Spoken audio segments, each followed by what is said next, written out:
Games have allowed us to journey to thousands of beautiful locations. We can visit lush forests, desolate space stations, Escher-esque kingdoms, or even completely imaginary places like Los Angeles. If you have an interest in building your own journeys through captivating worlds, then this is a video you won't want to miss. Yes! All right, run the intro.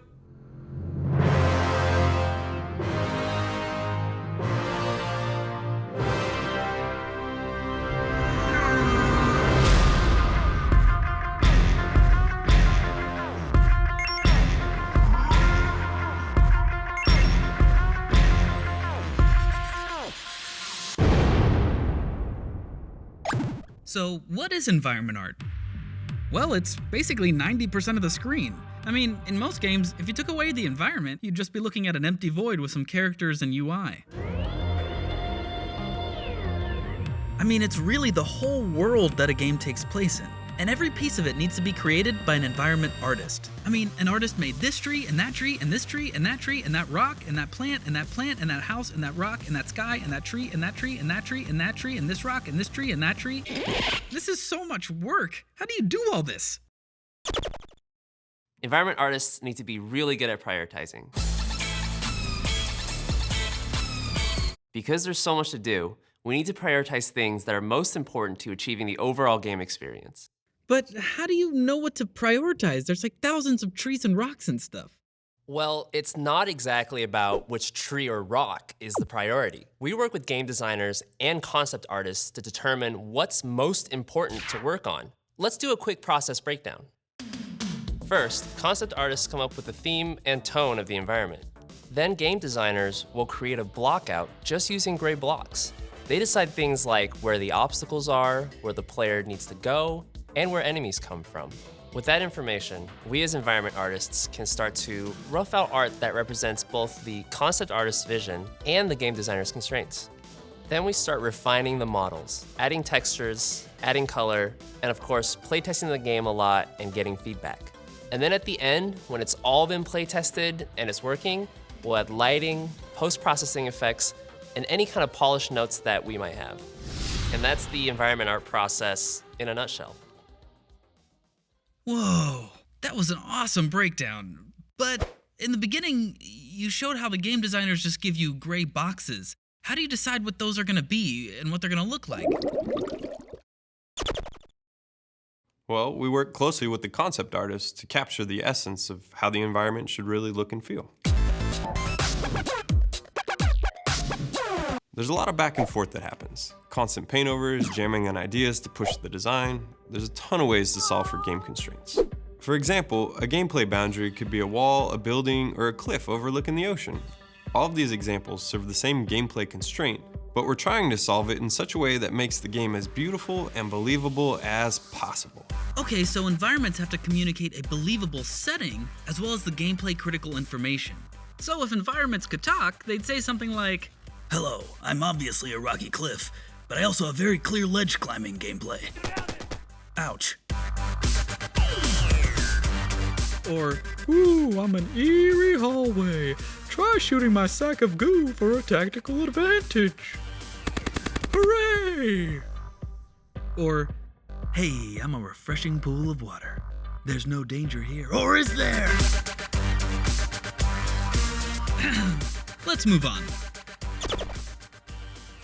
Environment artists have to guide the player and establish a clear visual hierarchy to maintain clarity in a game. Check out our first video to go over visual hierarchy. Let's look at some of the ways that environment artists maintain a clear visual hierarchy. At its core, an environment is a collection of shapes that lead the eye, just like any image. You can lead the player by designing and laying out these shapes to support a clear hierarchy of focus. When I was at Insomniac, I was very fortunate to work on Ratchet and Clank, and one of the first things we would do, we'd usually start with an establishing composition at the very beginning of a level, and that helped players understand where Ratchet was and what he was about to do. Light and shadow play a huge role in the beauty and believability of an environment. They also create clear focal points to lead the eye. The materials of the space and how the lighting interacts with those materials is key to establishing the overall mood of the environment.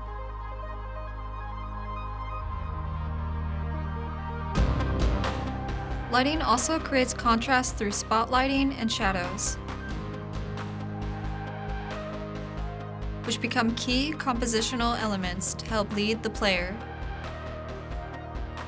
Yeah, and using a bright light as a focal point is also a great way to distract the player from something you want to surprise them with. Hello. Careful application of detail is especially important in an environment. Shifting between large areas of rest and areas with more detail is a great way to guide where the player is looking. Alright, it's time for storytelling. What can tell a story in an environment? Everything from the overall layout to the individual props of an environment has a huge storytelling potential.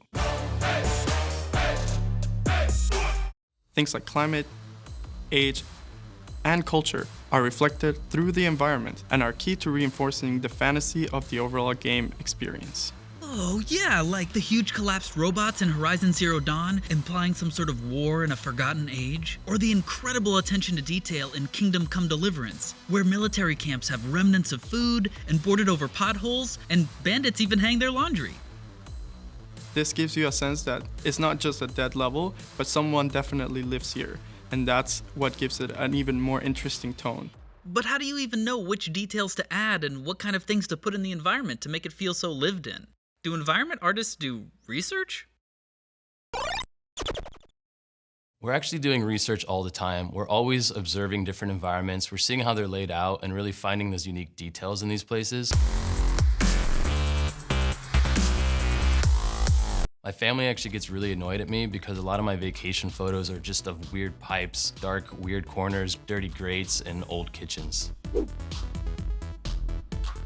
Are there easy ways to really mess up an environment?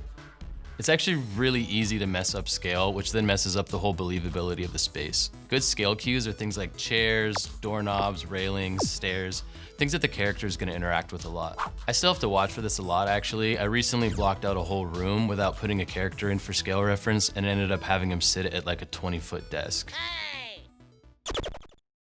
There's so much thought and research that goes into making even a small environment.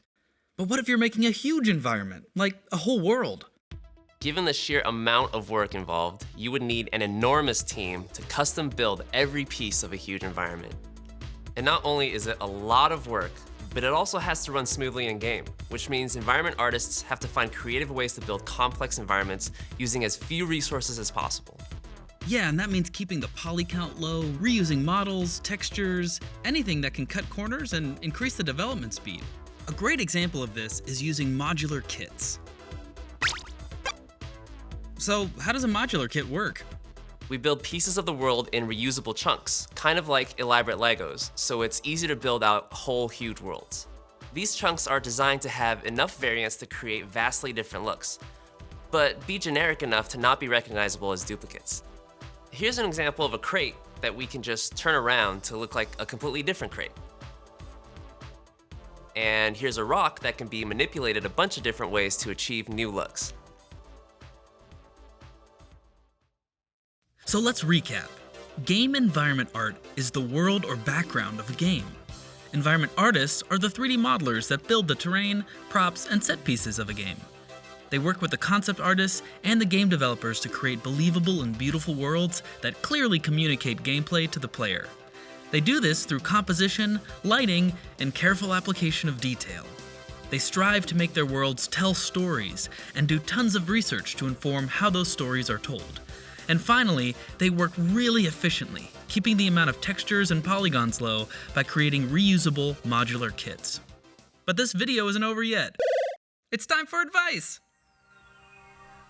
Other than the daily maintenance of practicing your art skills, one thing that you can try to focus on is just building relationships with other artists. They can be your peers or teachers, or if you're working solo, then maybe trying to join online communities.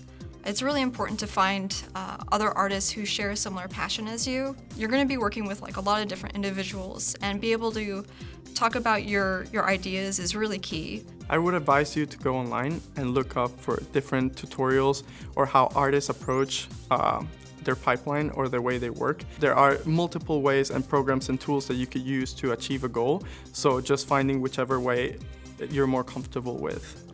One thing I wish I would have learned a little bit earlier on in my career was how to take feedback and understand what I needed to do in response to the feedback. Oftentimes people will tell you to do something and you might not actually need to do it.